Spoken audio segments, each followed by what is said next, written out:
celui que les hommes désirent. C'est pourquoi le message de ce livre est toujours surprenant. Ces 66 chapitres s'articulent en 3 grandes parties qui correspondent à 3 périodes différentes de l'histoire du peuple de Dieu. D'où le fait d'ailleurs qu'on ne lira pas Ésaïe d'un coup, d'une traite, puisque ce ne sont pas les mêmes époques. Première partie, chapitres 1 à 39, se réfère aux hommes et aux événements des années 740 à 700 environ avant Jésus-Christ. Ésaïe devient porte-parole de Dieu à Jérusalem en une période de dangereuse tension internationale. L'Égypte, grande puissance du sud, est en pleine décadence, tandis qu'au nord, la puissance assyrienne devient chaque jour plus menaçante. Point de repère à connaître.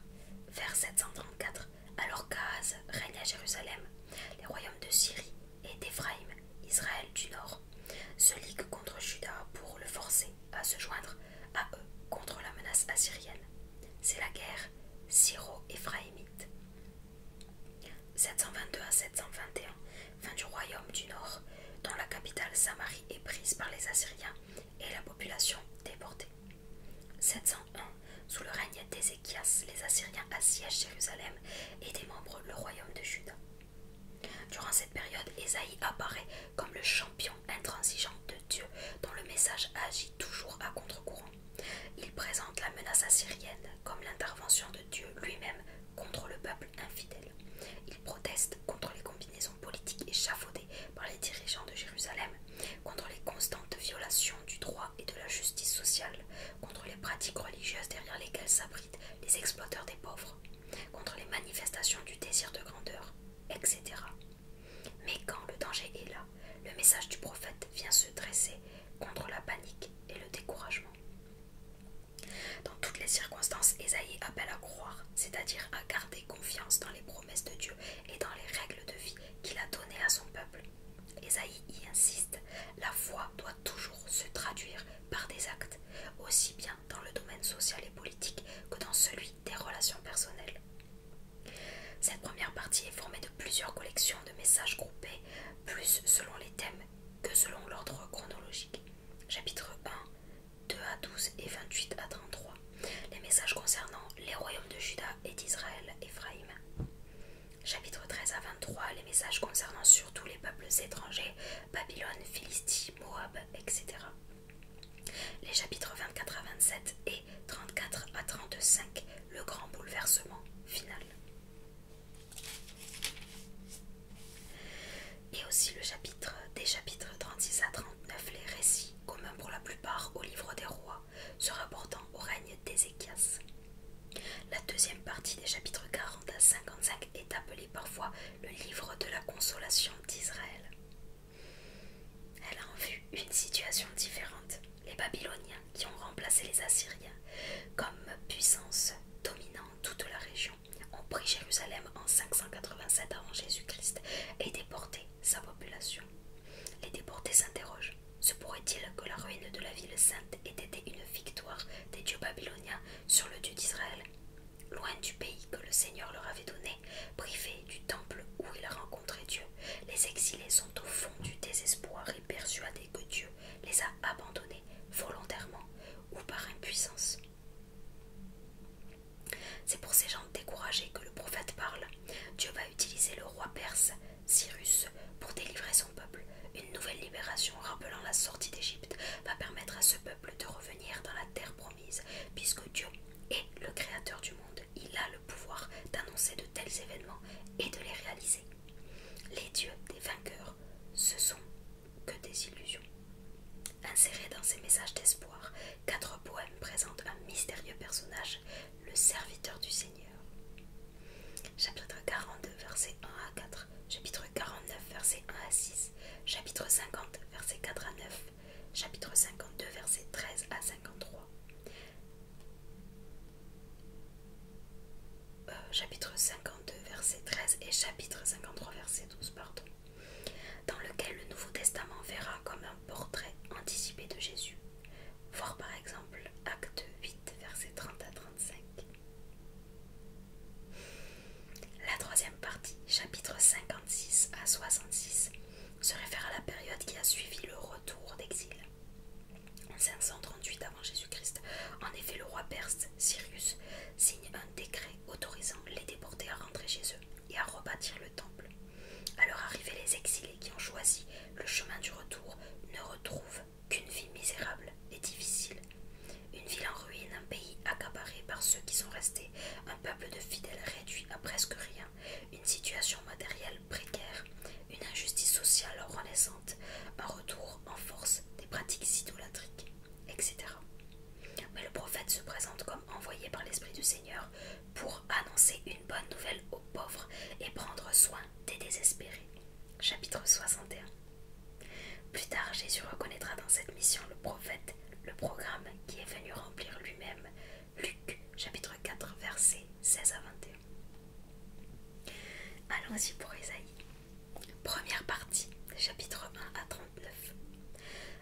peuple qui ne comprend rien.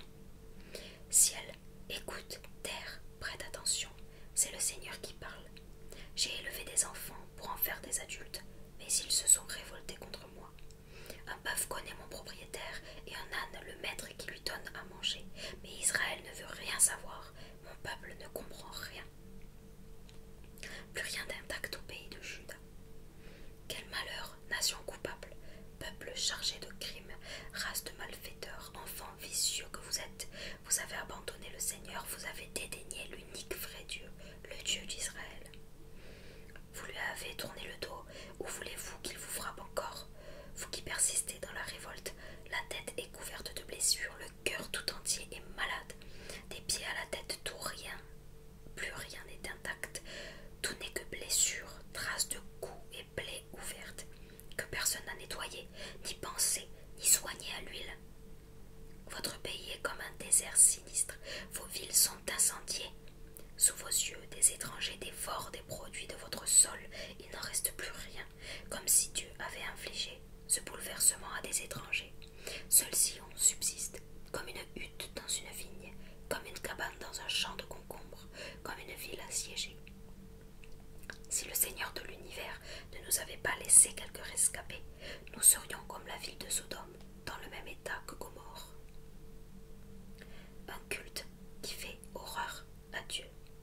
Vous, dirigeants corrompus, dignes de Sodome, écoutez bien ce que dit le Seigneur. Et vous, peuple perverti, digne de Gomorrhe, soyez attentifs aux instructions de notre Dieu. Je n'ai rien à faire de vos nombreux sacrifices, déclare le Seigneur. J'en ai assez des béliers consumés par le feu et de la graisse des veaux. Je n'éprouve aucun plaisir au sang des taureaux, des agneaux et des boucs. Vous, venez vous présenter devant moi, mais vous ai-je demandé de piétiner les cours de mon temple? Cessez de m'apporter des offrandes, c'est inutile. Cessez de m'offrir la fumée des sacrifices, j'en ai horreur. Cessez vos célébrations de nouvelles lunes, de sabbats ou de fêtes solennelles. Je n'admets pas un culte mêlé au crime. Je déteste vos fêtes de nouvelles lunes. Vos cérémonies sont un fardeau pour moi. Je suis fatiguée de les supporter. Quand vous étendez les mains pour prier, je me bouche les yeux pour ne pas voir. Vous avez beau faire prière sur prière, je refuse d'écouter. Car vos mains sont couvertes de sang. Nettoyez-vous, purifiez-vous, écartez de ma vue vos mauvaises actions, cessez de mal faire. Apprenez à bien faire, préoccupez-vous du droit des gens, tirez d'affaire l'opprimé, rendez justice à l'orphelin, défendez la cause de la veuve. Si vous restez rebelles, venez donc, dit le Seigneur, nous allons vous expliquer si vos crimes ont la teinte du sang, peuvent-ils devenir blancs comme neige? S'ils sont rouges vermillons, peuvent-ils prendre la couleur de la laine? Si vous êtes bien disposés, si vous m'écoutez, vous pourrez vous nourrir des bons produits du pays. Si vous refusez, si vous êtes rebelle, vous serez la proie de l'épée. Voilà ce que déclare le Seigneur. La purification de Jérusalem. Comment la cité fidèle a-t-elle pu dégénérer en prostituée? Le droit y était respecté, la justice y était chez elle, mais à présent, les assassins y sont les maîtres. Jérusalem, tu fais penser à un argent dégénéré, à un grand vin coupé d'eau. Tes princes sont des agitateurs, ils sont complices des filous, tous amateurs de cadeaux, coureurs de pots de vin, violant les droits de l'orphelin, sourds à la plainte de la veuve. C'est pourquoi le Maître suprême, le Seigneur de l'univers, le Dieu fort d'Israël affirme: Ah, je vais prendre ma revanche sur mes adversaires, je tirerai vengeance de mes ennemis. Jérusalem, tu vas avoir affaire à moi, je vais te purifier au feu, fondre tes scories comme avec la soude et supprimer tous tes déchets. Je rendrai tes juges comme ceux d'autrefois et tes conseillers comme ceux de l'ancien temps.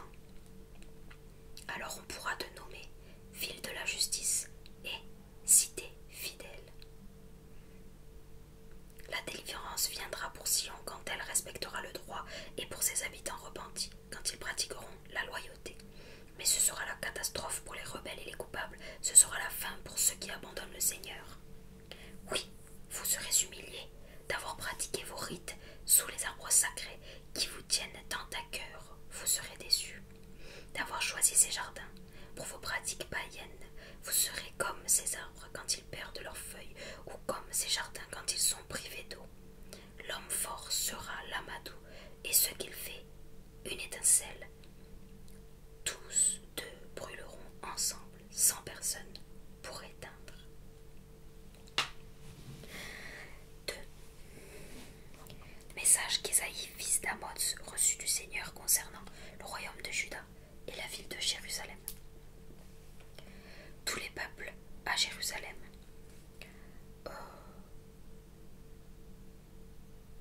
Il y a écrit fait 2 à 4. Je pense que c'est verset 2 à 4. Et voir Michée, chapitre 4, verset 1 à 3. Un jour viendra, et ce sera définitif, où la montagne du temple se dressera au-dessus des collines. Plus haut que les autres montagnes, alors toutes les nations afflueront vers elle. Beaucoup de peuples s'y rendront. Ils diront, en route, montons à la montagne du Seigneur, à la maison du Dieu de Jacob. Il nous enseignera ce qu'il attend de nous, et nous suivrons le chemin qu'il nous trace. En effet, c'est de Sion que vient l'enseignement du Seigneur, c'est de Jérusalem que nous parvient sa parole. Il rendra son jugement entre les nations. Il sera un arbitre pour tous les peuples. De leurs épées, ils forgeront des pioches, et de leurs lances, ils feront des faucilles. On n'y aura plus d'agression d'une nation contre une autre. On ne s'exercera plus à la guerre. Vous, les descendants de Jacob, en route, marchons ensemble dans la lumière du Seigneur. Le jour du Seigneur, jour du jugement. Seigneur, je ne veux plus de ton peuple, les descendants de Jacob, car ces devins orientaux pullulent chez lui. Il y a autant d'astrologues que chez les Philistins. Ton peuple fait des affaires avec les païens. Son pays est plein d'or, d'argent et d'innombrables trésors. Il regorge de chevaux et de chars de combat. Il est aussi plein de faux dieux. Et tout le monde s'incline devant des idoles, des objets fabriqués, façonnés par des mains humaines. C'est pourquoi tous les humains devront s'incliner et mordre la poussière. Et toi, Seigneur, ne les relève surtout pas. Cachez-vous sous les rochers, rentrez sous terre pour fuir la terreur qu'inspire le Seigneur, pour vous mettre à l'abri devant sa suprême grandeur. L'homme au regard hautain devra baisser les yeux, insolent devra s'incliner. Ce jour-là, le Seigneur seul sera reconnu grand. Le Seigneur de l'univers se réserve un jour pour prononcer son jugement contre tout ce qui prétend être grand ou supérieur, afin de le rabaisser. Contre tous les cèdres du Liban à la taille si haute, et les chênes du Bashan, contre toutes les hautes montagnes et les collines dominantes, contre toutes les tours hautaines et les murailles inaccessibles, contre tous les grands navires et les bateaux de luxe. L'homme hautain devra s'incliner et l'insolent mordre la poussière. Ce jour-là, le Seigneur seul sera reconnu grand. Tous les faux dieux disparaîtront.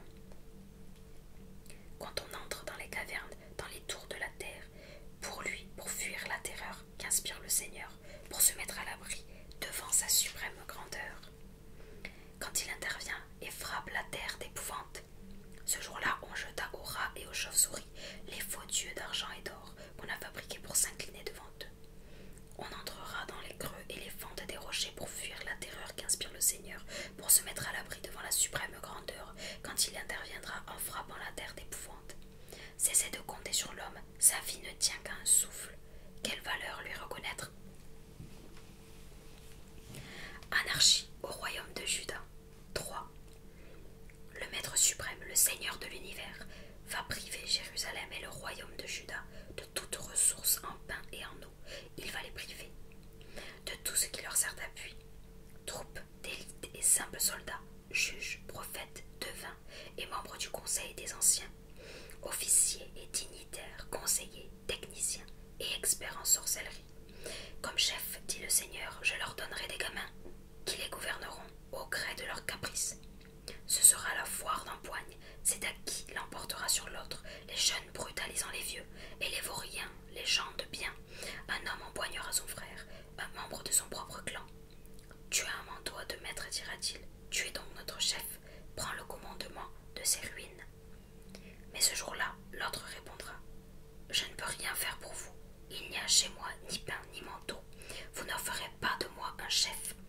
Jérusalem a trébuché, Juda est à terre, et en parole et en acte, ils s'opposent au Seigneur, ils le bravent en face, leur partialité les accuse. Comme les gens de Sodome, ils commettent leurs crimes au grand jour, sans même se cacher. Hélas pour eux, ils préparent leur propre malheur. Vous pouvez le dire, pour les fidèles tout ira bien, ce qu'ils ont fait leur profitera, mais quel triste sort pour les méchants, tout ira mal